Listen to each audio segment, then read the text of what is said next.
పట్టణ ప్రజలకు మరియు నాతో వర్క్ చేసే నా అధికారులకు, నా పత్రికా మిత్రులకు అందరికీ నమస్కారం. మీకు తెలుసు 11వ తారీఖు రోజు మున్సిపల్ ఎలక్షన్స్ ఉన్నాయి మనకి. సిఐ గారు మీకు క్లియర్గా షెడ్యూల్ చెప్పడం జరిగింది. అందరికీ తెలిసినే కానీ రిపీటెడ్గా మనం ఒకసారి మీకు అందరికీ తెలియజేసినట్టయితే ఎక్కడైనా పొరపాటు జరిగేది ఉంటే కూడా అరే ఆ రోజు మేడం చెప్పింది, ఆ రోజు సిఐ గారు చెప్పిందని ఒక అడుగు ముందుకు పడేది వెనకకు తీసుకునే అవకాశం ఉంటుంది. మీరు అవేర్నెస్ రావాలని చెప్పేసి మీ దగ్గరికి రావడం జరిగింది. ఏం లేదండి, మున్సిపల్ ఎలక్షన్స్ అయినా ఏ ఎలక్షన్స్ అయినా ఇక్కడ ఉన్న వాళ్ళందరూ కూడా లాస్ట్ టైం ఓటు వేసిన వాళ్ళే ఉన్నారు.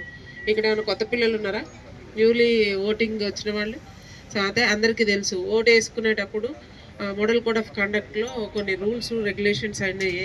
మీకు ఓటర్గా మీకు ఏ బాధ్యతలు ఉన్నాయి, పోలీస్ ఆఫీసర్గా మాకేం బాధ్యతలు ఉన్నాయి, పోలింగ్ ఆఫీసర్స్ లోపల ఉన్న వాళ్ళకి ఏం చేస్తుందని ఎలక్షన్ కమిషన్ కొన్ని నిబంధనలు తెలియజేసింది. ఆ నిబంధనలో భాగంగా ఇంతకుముందు సిఐ గారు చెప్పినట్టు ఓట్ అనేది ప్రైవసీ. మీరు వీడియోలు తీయటం కానీ, ఫొటోస్ పెట్టడం కానీ, లోపలికి సెల్ ఫోన్స్ కానీ ఎలో చేయరు. ఎట్టి పరిస్థితుల్లో సెల్ ఫోన్ ఎలో చేయరు.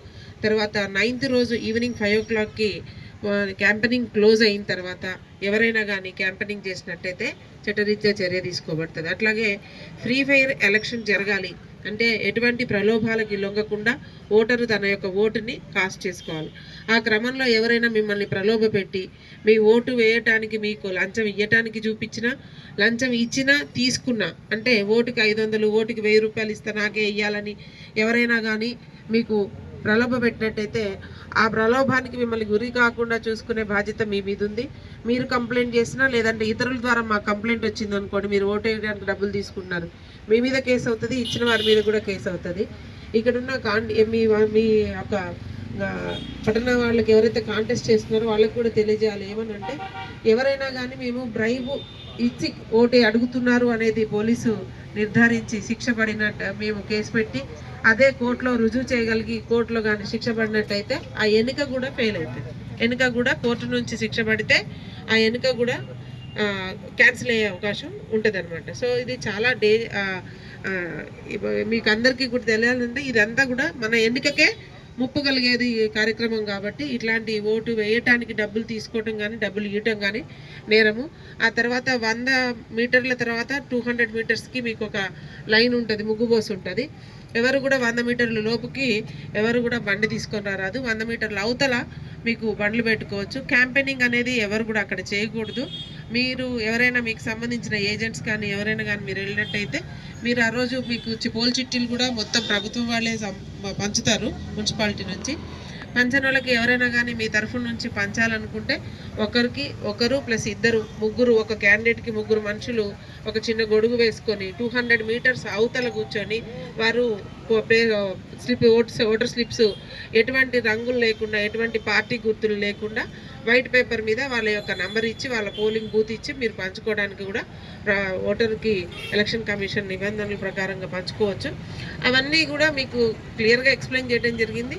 ఇవన్నీ పాటిస్తూ ఎవరిని కూడా ఇబ్బంది పడకుండా ఎలాంటి గొడవలలోకి తావు లేకుండా ప్రశాంతమైన వాతావరణంలో ఎవరి ప్రలోభాలకు లొంగకుండా మీరందరూ ఓటు హక్కు వినియోగించుకోవాలి. ఆ ఓటు హక్కును సరైన పద్ధతిలో వినియోగించుకోవాలని పోలీసుల ద్వారా మీకు విన్నపము ప్లస్ వార్నింగ్ 2. ఒకవేళ ఎక్కడైనా మారినట్టయితే, ఎక్కడైనా ఇబ్బందులు గురి అయితే, ఎక్కడైనా లాండ్ ఆర్డర్ ఇష్యూ వస్తే చట్టం తన పని తను చేసుకుంటూ పోతుంది. అందరికీ తెలుసు. ఆ పని కల్పించకుండా ప్రశాంత వాతావరణం, ఇంతవరకు మనకి జమ్మికుంట పట్టణంలో ఎట్లాంటి గొడవలు కాలేదు. నిన్నగాక మొన్న జరిగిన గ్రామ పంచాయతీ ఎలక్షన్స్లో కానీ రేపు రానున్న ఎంపీటీసీ ఎలక్షన్స్, జెడ్పీటీసీ ఎలక్షన్స్ కూడా ఏవి కావు, ప్రశాంతంగానే జరుగుతాయి. కానీ ముందస్తు చర్యగా మా బాధ్యత మీకు తెలియజేయటం అనేది. సో ప్రతి గ్రామంలో ప్రతి వాడలో కూడా వెళ్ళి మీ మీటింగ్స్ పెట్టి అవగాహన కల్పించడం అనే కార్యక్రమంలో ఈరోజు సిఐ గారు నాకు ఇంత మంచి అవకాశం ఇచ్చినందుకు వారికి వారి యొక్క సిబ్బందికి కృతజ్ఞత తెలియజేస్తూ మేము చెప్పిన నిబంధనలన్నీ కూడా మీరు పాటిస్తారని భావిస్తూ శాంతి భద్రతలకు భంగం కలిగించకుండా ఉంటారని ఆశిస్తూ ఈ కార్యక్రమాన్ని ముగిస్తున్నాను. థ్యాంక్ యూ అనండి. అందరికీ thank you very much. Okay, ఉద్దేశించి ఇప్పుడు మేడం మాట్లాడుతుంది. దాని ముందు ఒక నిమిషం మాట్లాడతా. ఆల్రెడీ మీకు అంతా అయిపోయింది కదా. ఇప్పుడు ఏదైతే ఉన్నదో ఇప్పుడు ఎలక్షన్స్ మనకి 11th రోజు ఉంది కాబట్టి ఆ 11th రోజు మార్నింగ్ 7 to 5 వరకు ఉంటుంది. ఈ 5 వరకు కూడా ఎవరి యొక్క ఓటును వారు వినియోగించుకోవాలా. ప్రతి ఒక్కరు కూడా ఓటు వారు నచ్చిన వారికి వేసుకోవచ్చు. అదేవిధంగా ఆ పోలింగ్ రోజు మాత్రం ఈ పోలింగ్ సెంటర్ ఎక్కడైతే ఉంటుందో ఆ సెంటర్కి 100 మీటర్ల దూరంగా ముగ్గేస్తాం. ఆ ముగ్గు వేసిన తర్వాత వెహికల్స్ లోపల తీసుకురావడానికి ఎవరు లేరు. సేమ్ మన జీపీ ఎలక్షన్స్ ఏ విధంగా జరిగినాయో అదే విధంగా వెహికల్స్ దూరంగా పార్క్ చేసుకోవాలా. మీ యొక్క అమూల్యమైన ఓటును వచ్చి మీరు వేసుకొని వెళ్ళవచ్చు. అదేవిధంగా క్యాండిడేట్స్ ఎవరు కూడా అక్కడ ఉండేసి క్యాన్వాసింగ్ ఎవరు కూడా చేయకూడదు. మీకు 9th రోజు అయిపోతుంది, మీకు ఐడియా ఉంది. 5th తర్వాత 5 o'clock తర్వాత కూడా ఎలాంటి మీటింగ్లు కానీ క్యాన్వాసింగ్ కానీ ఎలాంటి చేయడానికి లేదు. అదేవిధంగా ఇప్పుడు మీకు అందరు చూస్తున్నారు లేదు, ఇప్పుడు ఎఫ్ఎస్ టీమ్ తిరుగుతుంది, వెహికల్కి పైన సీసీ కెమెరా పెట్టుకొని తిరుగుతుంది, చూస్తున్న అబ్జర్వేషన్. దాంతోపాటు మా టీం కూడా ఇంకో టీం కూడా ఉంటుంది. ఎలాంటి డబ్బులు కానీ మనం ఏమంటారు మందు బాటిల్ పంచడం కానీ ఎలాంటి చేస్తే మాత్రం చట్టపరమైన చర్యలు ఉంటాయి. అంతా కూడా వీడియో రికార్డ్ అవుతుంది, దానిపైన కేసులు చేయడం వస్తుంది. ఆ వెహికల్స్ ఉంటే మాత్రం వెహికల్ కూడా సీజ్ చేస్తాం, వారిపైన చట్టపరమైన చర్యలు కూడా ఉంటాయి. అదేవిధంగా ఇప్పుడు మొత్తుకోవడం కూడా మనకి చెక్ పోస్ట్ ఒకటి ఉంది, అబ్జర్వేషన్ మీరు రోజు చెక్ చేస్తున్నాం మనం. అన్నీ కూడా ఎవరైనా డబ్బులు తీసుకొచ్చినా కానీ 50,000 కంటే ఎక్కువ డబ్బులు తీసుకొస్తే అవన్నీ కూడా చెక్ చేస్తాం. ప్రాపర్గా దేని తీసుకొస్తున్నారు, దేనికోసం పట్టుకొని వెళ్తున్నారు, అన్ని ప్రాపర్గా డాక్యుమెంటేషన్స్ కూడా అన్నీ ఉండాలి. లేకపోతే మాత్రం సీజ్ చేస్తాం, అది సంబంధిత అధికారులకు అప్పచేయడం జరుగుతుంది. అదేవిధంగా ఇప్పుడు 11th రోజు కౌంటింగ్ అయిపోయాక మనకి 13th రోజు ఏముంటుంది, కౌంటింగ్ ఉంటుంది. ఆ కౌంటింగ్ కూడా మీకు కౌంటింగ్ రోజు ఈవినింగ్ వరకు మనకి మధ్యాహ్నం తెలిసిపోతుంది. అది ఎవరన్నది డిక్లేర్ చేస్తారు, దాని ప్రకారం రిజల్ట్స్ వచ్చేస్తాయి. అదేవిధంగా 16th రోజు మీ చైర్మన్ పదవి, వైస్ చైర్మన్ కూడా ఉంటుంది. మీకు అంతా కూడా ఐడియా ఉన్నది, దాని ప్రకారం మలుచుకోండి. మీకేమైనా ఇబ్బందులు ఉన్నా, ఏదైనా ఇన్ఫర్మేషన్ ఉన్నా కూడా మాకు చెప్పవచ్చు. మేము దాన్ని సీక్రెట్గా ఉంచేసి వారిపైన చట్టపరమైన చర్యలు తీసుకుంటాం. దీన్ని ఉద్దేశించి government ACP Madhava madam Huzurabad గారిని మాట్లాడాల్సిందిగా కోరుతున్నాను. ఓన్లీ ఓటర్స్ ఎవరైతే ఉన్నారో ఆ ఓటింగ్ చేసే వాళ్ళు మాత్రమే రావాలి. అక్కడ క్యాన్వాసింగ్ చేయడానికి లేదు.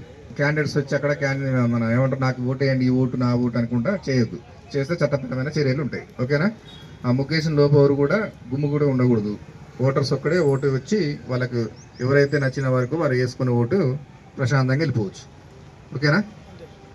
అదేవిధంగా ఇప్పుడు ఎలక్షన్స్ ముందున్నాయి కాబట్టి ఈ 9th రోజు మనకి ఎప్పటిదాకా ఉన్నది క్యాన్వాసింగ్, వెహికల్ కానీ అది కానీ 5 o'clock వరకు. ఆ తర్వాత చేయకూడదు ఎవరు చేయొద్దు. ఇక ఇంటూరా 9th 5th 5 తర్వాత ఎవరు కూడా చేయడానికి లేదు. మళ్ళీ 11th రోజు అయ్యేదాకా కూడా ఎలాంటి మీటింగ్లు కానీ ఈ వెహికల్స్ ఇవన్నీ తిరగడానికి కూడా ఎలాంటివి లేవు. క్లియరా? ఓకే. జేబులో పెట్టుకోండి అన్నీ, ఇంట్లో పెట్టుకోండి. Okay right. ఇంకేమైనా డౌట్స్ ఉన్నాయి ఏమన్నా దీంట్లో? అది మీకు అంతా మ్యాక్సిమం అందరూ తెలుసుకోండి. కొత్త ఏమన్నా దీంట్లో మీకు ఏమన్నా ఏం లేదు, అన్నీ అదే ఓటు వేయాలా. 11th రోజు ఓటు వేస్తారు, 13th రోజు కౌంటింగ్ అయిపోతుంది, 16th రోజు డిక్లరేషన్ అయిపోతుంది. ప్రశాంత వాతావరణంలో ఎలక్షన్లు చేసుకోవాలని మన కాన్సెప్ట్ తోటి ఈరోజు ఇట్లా మీటింగ్ ఏర్పాటు చేయడం జరుగుతుంది. దీనికి ఉద్దేశించి ఏసీపీ గారు మేడం వస్తారు, ఇప్పుడు వచ్చి దాని గురించి మాట్లాడతారు మళ్ళీ. ఓకేనా?